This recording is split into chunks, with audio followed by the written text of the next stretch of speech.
பிடியதன் உருவுமை குலமிகு கரியது வடிகொடு தனதடி வழிபடும் அவரிடர் கடி கணபதி வர அருளின் மிகுக்குடை வடிவினர் பயில் வழி வளமுறை இறையே.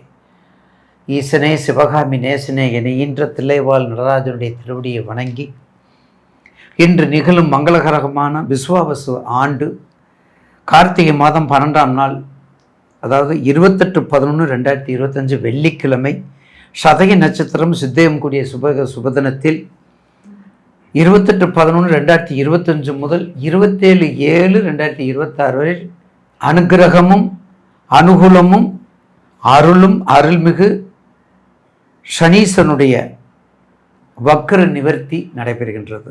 வக்கரம்ங்கிறது எதிர்ப்பாக சொல்லக்கூடியது, வக்கரம்ங்கிறது எதிர்த்து வரக்கூடியது, நிவர்த்தியே அதுக்கு எதிர்ப்பாக வரக்கூடியது. அப்போ நல்லது கெட்டதாக மாறும், கெட்டது நல்லதாக மாறும். இதுதான் வக்கரம், வக்கர நிவர்த்தி. நிறைய பார்த்துருப்பீங்க, எல்லா மீடியாக்களும் பார்த்துருப்பீங்க.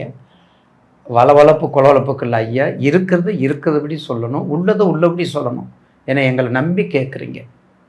அதுக்கு நேயர்களுக்கு பாதம் பணிந்து வணங்குகின்றேன்.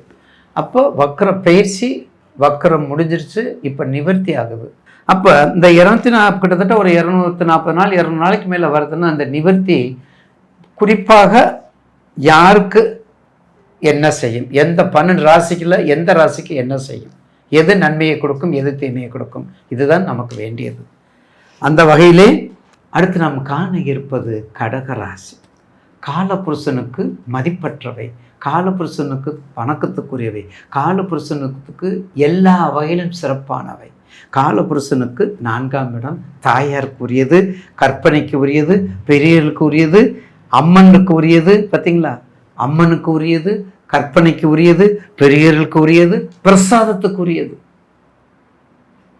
பிரசாதத்துக்குரியது. கடகம் இருக்குதே, அடுத்து நம்ம என்ன பிறந்தாலும் கடகராசியை பிறக்கும்னு நினைப்பாங்க. ஏன் தெரியுங்களா? தாய்க்கு மேல் மிஞ்சின பாசம், தாய்க்கு மேல் பற்று எதுலையும் கிடையாது. தாய் பற்றும் தாய்நாட்டு பற்றுக்கும் உரியவர்கள்.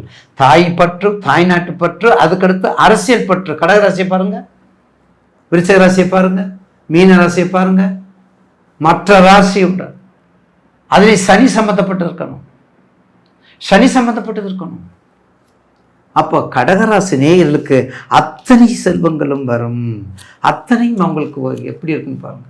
கடகராசிக்கு கற்பனைக்கு உரியது, எல்லாமே கற்பனை என்றாலும் கற்சிலை என்றாலும் சொல்கிறோம்ல, கற்பனைக்கு வணக்கத்துக்குரிய ஐயா அவர்கள் கற்பனைக்கு ஒரு கடக லக்னம் தானே, உங்களுக்கு தெரியும், பெரியவர். கடக லக்னாதிபதி உச்சம் ரிஷபத்தில். அப்போ எப்படி இருப்பாங்க?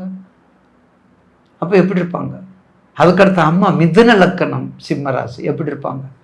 அப்படி முன்னோர்கள்லாம் மிக சிறப்பாக ஆண்டு கொண்டிருக்காங்க. அப்படிப்பட்ட கடகராசி நேயர்களுக்கு வக்ர நிவர்த்தி, என்னதான் வக்ர நிவர்த்தி வக்ர பயிற்சி வந்தாலும் தங்களுடைய புலம்பல் தேவையில்லை, புலம்பல் அடங்கவில்லை. எந்த புலம்பல்? அஷ்டமத்தினுடைய புலம்பல். அந்த தாக்கங்கள் கண்ணாடியில் ஒட்டி கொண்டிருக்கின்றன, அந்த தாக்கங்கள் கண்ணாடியில் ஒட்டி கொண்டிருக்கின்றன. இன்னும் மறக்க முடியவில்லை ஐயா, அப்படி சொல்லக்கூடியவங்க நிறைய பேர் இருக்காங்க நேயர்கள். இருந்தாலும் கடகராசிக்கு இந்த நிவர்த்தி, உங்களுடைய ராசிக்கு கண்டிப்பாக பாக்கியாதிபதியாக சனீஸ்வரர் இருக்கார், பாக்கியாதிபதியாக இருக்கார். உங்களுடைய பாக்கியாதிபதி இருக்கும்போது நிச்சயமாக ஒரு நல்ல வக்ர நிவர்த்திங்கும் போது எதிர்மறையாக இருந்தாலும் உங்களுடைய தசா, உங்களுடைய புத்தியை அனுசரித்து கொண்டு உங்களுடைய ஜாதகத்தில் சனீஸ்வரர் எங்கே இருக்காரு, உங்களுடைய ராசிநாதன் எங்கே இருக்காரு, முதல்ல நீங்கள் என்ன லக்கணம், கோச்சாரத்தில் கடைசி பாயிண்ட் தான் கோச்சாரம்.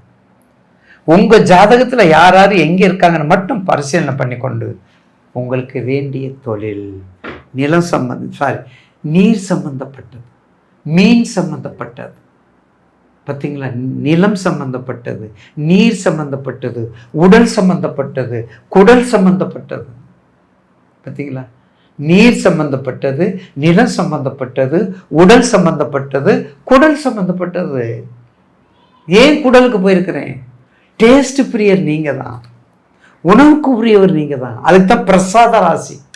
பிரசாதம் கொண்டு வா, சாப்பாடு மாதிரி சாப்பிடக்கூடியவங்க கடகராசி தான். பிரசாதம் மாதிரி சாப்பிடணும். அப்படி 2 எடுத்துக்கிறது இல்லை. குடியா அப்படின்னா என்ன அர்த்தம்? அதிகமாக சாப்பிட்றதோ குறைவாக சாப்பிட்றதாக இங்கே அர்த்தம் அல்ல. இங்கே என்னதுக்கு அர்த்தம்? உண்மையான உணர்வுக்கு அர்த்தம். அந்த சுவை அதிகமிக்கவர்கள், அந்த சுவை அதிகமிக்கவர்கள். அப்போ சுவை அதிகமிக்கவர் இருந்தால் எல்லா வகையிலும் சுவைத்து பார்க்க வேண்டும். நண்பர்களுக்காக உயிரை கொடுப்பவர்கள், உயிரை எடுப்பவர்கள் கடகராசி. நீர்நிலைகளுக்குள்ளது கடகராசி, வெளிநாட்டுக்குரியது கடகராசி, அரிசிக்குரியது கடகராசி, தானியங்களுக்கு ஒரு கடகராசி, அன்புக்குரியது கடகராசி, ஆராய்ச்சிக்குரியது கடகராசி, தாய்மை பண்புக்கு எல்லையற்ற பண்புக்குரியது கடகராசி. கடகராசியுடைய அம்மாவை பாருங்க, ஒரு நோய் இல்லாமல் இருக்க மாட்டாங்க. கடகராசியினுடைய அம்மாவை பாருங்க, அவங்க அம்மாவை பாருங்க.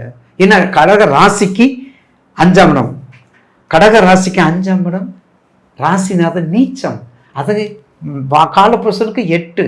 அப்போ அதனால தான் பாயிண்ட் தான் முக்கியம். கடகராசினுடைய அம்மா உங்களுக்கு ஒரு கால் வலி, கை வலி, மருத்துவம், வைத்தியம் ஏதாவது ஒன்று வந்து கொண்டே இருக்கும், ஏதாவது ஒன்று வந்து கொண்டே இருக்கும். அப்போ உங்கள் தொழில் நீர் சம்பந்தப்பட்ட தொழில், கண்டிப்பாக மீன் சம்பந்தப்பட்ட தொழில், நிலம், கப்பல் சம்பந்தப்பட்டது, மேரின் சம்பந்தப்பட்டது, தானியங்கள் சம்பந்தப்பட்டது, அதே மாதிரி வைத்தியம், அலோபதி இல்லை இன்னொன்று இருக்குது, சித்த வைத்தியம், ஹோமியோபதி, நீரில் வரக்கூடியது, அந்த நுரையீரல் சம்பந்தப்பட்டது பார்த்தீங்களா, நுரையீரல் நீர் கடுப்புங்கிற பார்த்தீங்களா, வைத்தியத்தில் எல்லாமே உங்களுக்கு சொந்தம் தான். அப்போ உடல் ரீதியாக காவலுக்கு கடகராசியை பாருங்கள், குழந்தை பிறந்தோடனே சளி தொந்தரும். 7 வயசுலேருந்து 70 பாருங்க, 7 வயசுக்காரங்களுக்கும் சளிதான் இருக்கும், 70 வயசுக்காரங்களுக்கும் சளிதான் இருக்கும். அந்த ஜனம் சம்பந்தப்பட்டது. அப்போ கண்டிப்பாக அடுத்த குரு பயிற்சி, உங்களுக்கு அடுத்த குரு பயிற்சி வரங்காட்டியும் இந்த குரு பயிற்சி உங்கள் ராசிக்கு பண்ணுறதுக்கு வெளிநாடு சொல்லவே வேண்டாம். கடகராசிக்கு வெளிநாடு போகிறதுக்கு சொல்லவே வேண்டாம், போயிட்டே இருங்க. நீங்கள் வெளிநாட்டுக்கு அப்ராடு கண்ட்ரிக்கு போயிட்டே இருங்க. அதே மாதிரி ஹெல்த்தை கவனம் பார்த்துக்குங்க. எந்த பிஸ்னஸ் உங்கள் ராசிக்குரிய பிஸ்னஸ், நான் உங்களுக்கு 1000 முறை தெரிந்த தொல்லை விட்டவனும் கட்டான், தெரியாத தொல்லை தொட்டவனும் கட்டான். இதை மூச்சுக்கு முன்னொரு தடவை உங்களுக்கு ஏன் சொல்கிறேன், தேவையில்லாத தொழிலை நீங்கள் எடுத்துக்கூடாது. கடகராசி சார், எங்கள் அப்பா எங்கள் தாத்தா 3 வருஷமாக இம்போர்ட் எக்ஸ்போர்ட் பண்ணிகிட்டு இருக்கோம்னு சொன்னால் அதுக்கு நான் பொறுப்பு இல்லை, அதுக்கு நான் பொறுப்பு இல்லை. அவளுக்கு அவங்கவுங்க தொழிலை செஞ்சால் தான் அதுக்கு மதிப்பு, அதுக்கு மரியாதை என்பதை நினைவில் படுத்திக் கொள்ளுங்கள். அப்போ ராசிநாதன், உங்களுடைய ராசிநாதன் எங்கே இருக்காரு? நீச்சத்தில் இருக்காரா, விருச்சகத்தில் இருக்காரா, இல்லை பாக்கியாதி இருக்காரா, எந்த சாரம் பெற்றிருக்காரு? தயவு செய்து கடகராசிக்கு மட்டும் சந்திர திசையில் ராகு புத்தி சாரமோ, சந்திர திசையில் கேது சாரமோ, சந்திர திசையில் சனி சாரமோ இருக்கக்கூடாது. இதை மனதில் வச்சுக்கோங்க. சந்தேகம்னா கேட்டுக்கோங்க. குறிப்பாக எந்த அம்பாள் வழிபட்டாலும் வடக்கு முகம் உள்ள அம்பாள், வடக்கு வாசல் உங்களுக்கு உரித்தது, உங்களுக்கு வடக்கு வாசல் உரித்தது, வடக்கு முக அம்பாள் வழிபாடை நல்ல முறையில் பண்ணிட்டு வாங்க. வெக்காளி அம்மனை கும்பிடுங்க, காளிகாம்பாலை கும்பிடுங்க, காளிகாம்பாள் இருக்கிறா, வாராகியை கும்பிடுங்க. முழுக்க முழுக்க அம்பாள் வழிபாடை கும்பிட வாழ்க்கையில் வெற்றியை நோக்கி பயணம் செய்வீர்கள் என்பதில் மாற்று கருத்து அல்ல.